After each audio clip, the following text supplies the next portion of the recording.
Hi, thanks very much for joining me. My name is Natalie Armstrong-Motin with Marketing Resolution, and this is another in the series of idle chat videos for the American Bar Association's Section for Dispute Resolution.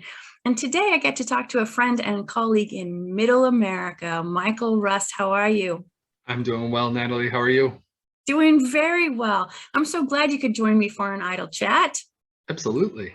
All right, so now, Michael, you have not seen any of the other idle chat videos, so you have no idea what's coming your way. I can promise you that no mediators will be harmed in the filming of this video, but that's about all. All right. So we have all of these questions here on cards. We give the cards a shuffle. The cards dictate what you and I will be talking about. And all right, my friend. First question, what is the best pizza topping? I'm going to punt and go with two, but I'm one of those people who actually, is the minority and goes with the ham and pineapple. I love the ham and pineapple. Yeah, I know that that's, going to tick off a whole lot of people, but yeah, it's good. It's just good. It's very divisive, pineapple on pizza, but I am team pineapple. So you and I. That's right. Nothing like starting off an idle chat with something that's going to, make people mad. There's no right or wrong answer except for this question. And then there's definitely a right answer. And the right answer is pineapple belongs on pizza. All right. I'm in. Nailed it. Right out the gate. Nailed it. All right. Michael, who would you nominate to have their own reality TV show if you had that kind of power?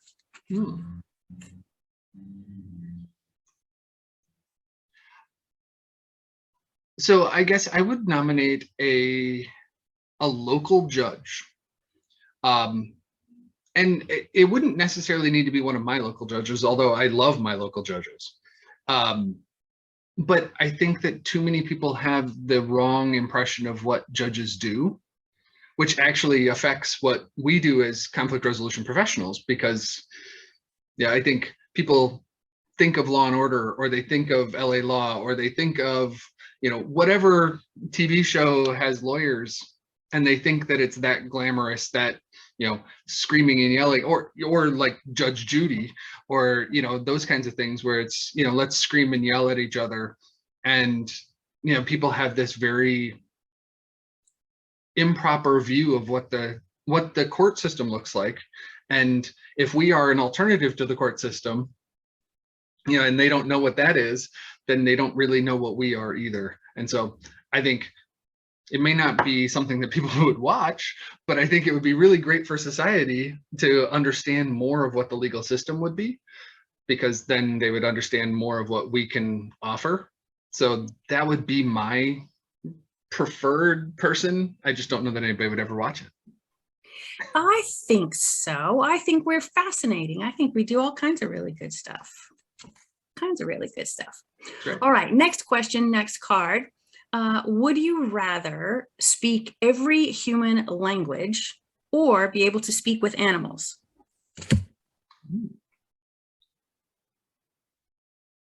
I mean, as somebody who works in conflict resolution, I think speaking all of the languages would be really helpful. So I think I'd have to go with that. But it's really interesting because, at the same time, like, I just got a puppy for the kids for Christmas, and like, I really want to know what's going through her head. And so, there would be a nice opportunity to converse with her, but I think I'd have to still go with every human language. All right, no Dr. Doolittle for you. Let's see. Oh, this is a good one. Which flavor of ice cream best represents you, do you think?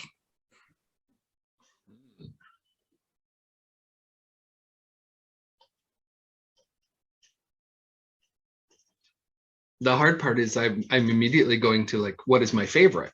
And then, like, trying to explain why that would represent me, but I don't know that that's necessarily true. Hmm. I think like a Neapolitan, where it's like a lot of different, it's like 3 different flavors because, a lot of people tell me that I am, I kind of have different parts of my life and I kind of, keep them separate, but at the same time, they are very cool all on their own. And so, I had my chocolate section and my vanilla section and my strawberry section. I think that might do a pretty good job. I like that a lot, and all in the same container. Right. All right. Let's see, Michael, is there by any chance any word that you regularly misspell?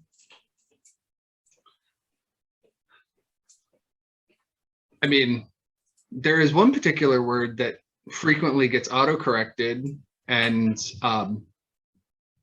I don't know why my phone thinks that I constantly need to be ducking. But anyway, no, I think, in terms of words that I do very frequently misspell, I would say that the word subpoena is actually one that I always struggle with. And it's like I really have to like individually say each letter to get it right. Thankfully, it doesn't come up that often, but when it does. No, I agree. That one, that's a tricky one. You do have to, really break it down and make sure you've got everything right. It is not intuitive. Right. Not intuitive. All right. Gosh, you're getting a lot of food questions. Cake or pie?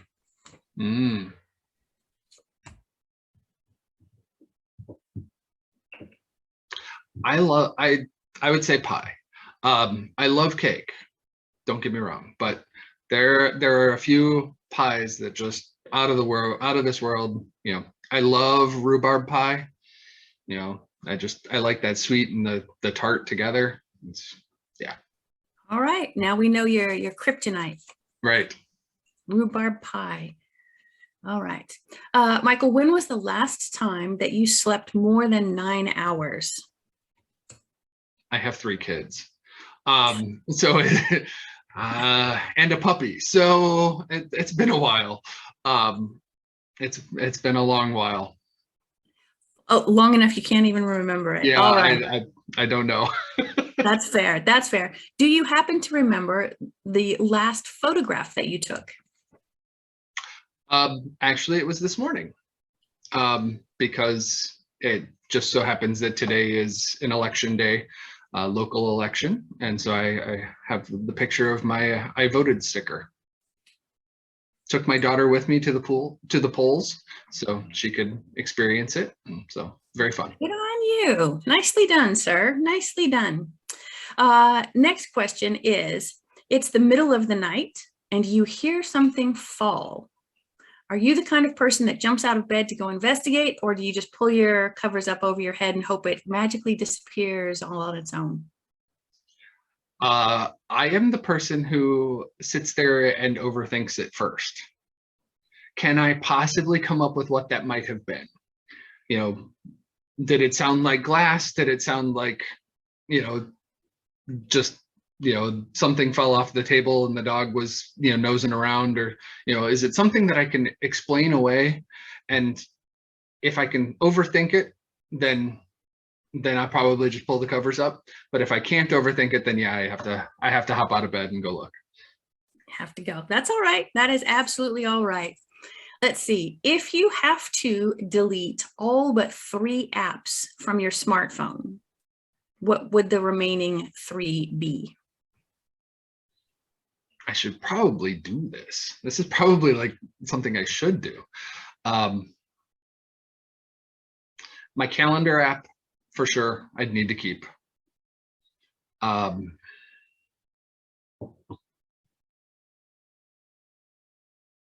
I would need to keep my messaging app because it's how I keep in contact with my kids when they're with their mom. And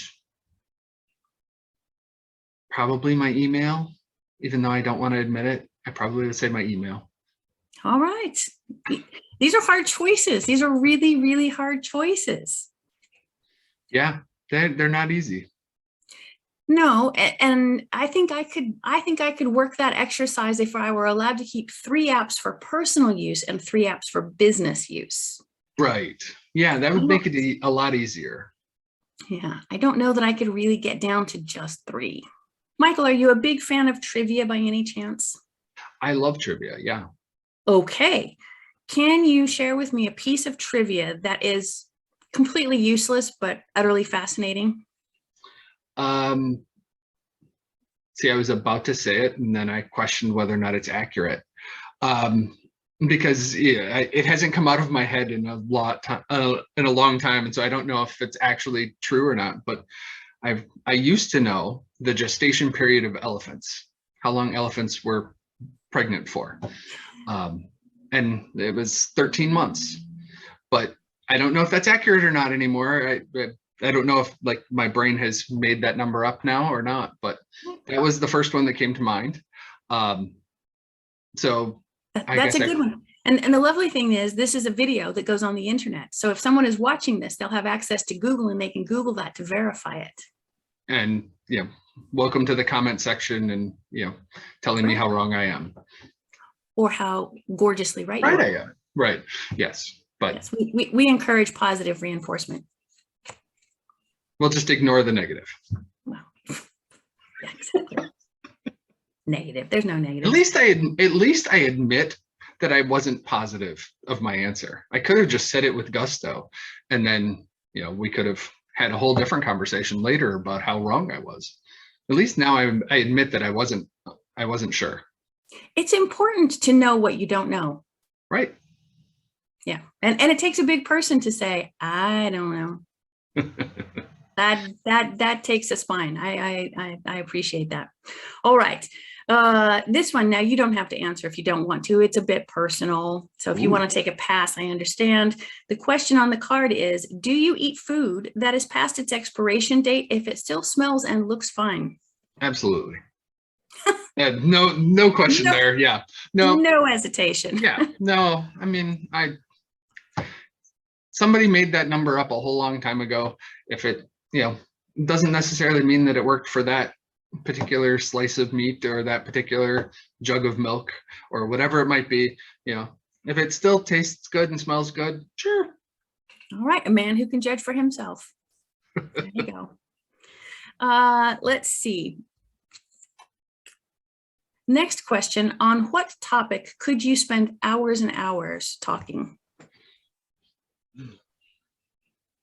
I mean, as a conflict resolution trainer, talking about conflict resolution, I can do that for hours and hours. I've also recently developed a very fond affinity for virtual vacations. With the whole COVID thing, I started taking my kids around the world without leaving home. And so it became this really fun adventure that we had. And so the kids have been all over the world during COVID, but always from our house. And, it all started because I was really annoyed with having to pick out what to make for dinner. And I just said, the world is too big. The world of food is too big. You see, bringing it back to food again. The world of food is too big. And I just wish that we could narrow it down, even just to one country or something, and then I could pick from that. And so I started picking, a particular country that we were going to eat from for a day. And then I was like, well, if we're going to eat from France, then we should learn a little bit about France. And so we'd learn French history or, some amount. And so we kind of built this whole virtual vacation thing from there. And so talking about that has been a lot of fun lately and developing that with my kids. I love that. I think that's absolutely genius. Good for you. Good for you. Well, I know that you like talking about the resolution industry. I know that you're truly passionate about it and that you spend a lot of time working in our industry, volunteering in our industry, doing research in our industry, training in our industry, encouraging other people to understand us and use our services. But it's always better when you explain why you are so passionate about the resolution industry. And that's always the last question in an idle chat. So I'll leave this last bit for you to tell everyone watching what it is that you love most about who we are and the work that we do. I love being able to sit with two people who walk into the room and tell me that there's no chance that they're going to walk out with an agreement. And that, they know that there's no way. And having the opportunity to work with them and help them to hear the other person for the first time and really engage with one another, and it doesn't happen every time, but those times where you work with people for hours and at the end they give each other a hug. They were potentially going to swing at each other at the beginning, but now they're hugging at the end. Those just keep me going. Those are the ones that make up for all of the ones that don't go anywhere, or just are a real struggle as we have that conversation. And so I love having that opportunity to help people to have those good conversations, to build from potentially a very negative relationship to at least a neutral, if not a positive relationship between them, as they start moving forward. And so, yeah, I that is when I decided that this is what I wanted to do with my life, it made me very happy. And I tease my other friends who are lawyers that they may not want to go to work on Monday morning, but I actually do. And that's a really cool thing that I can say. Different dispute resolution centers. What's the best way for people to connect with you if they want to learn more about you or your work in the resolution industry? So we did, as I told you earlier, we did recently take over a second center. And so that has been a really a cool opportunity to expand our reach. I'm with the Winnebago Conflict Resolution Center and the Fond du Lac Conflict Resolution Center. So, I mean, the hard part is neither of those are simple words to spell if you're trying to Google them. So our website is mediationwcrc.org. So that's probably better than trying to Google it, because Winnebago as well as Fond du Lac are two not easily spelled words. Fair enough. We appreciate you making it easier for us. Well, Michael, thank you so much for joining me for an idle chat. I always like talking to you, but this was really fun. Thank you. Thank you, Natalie.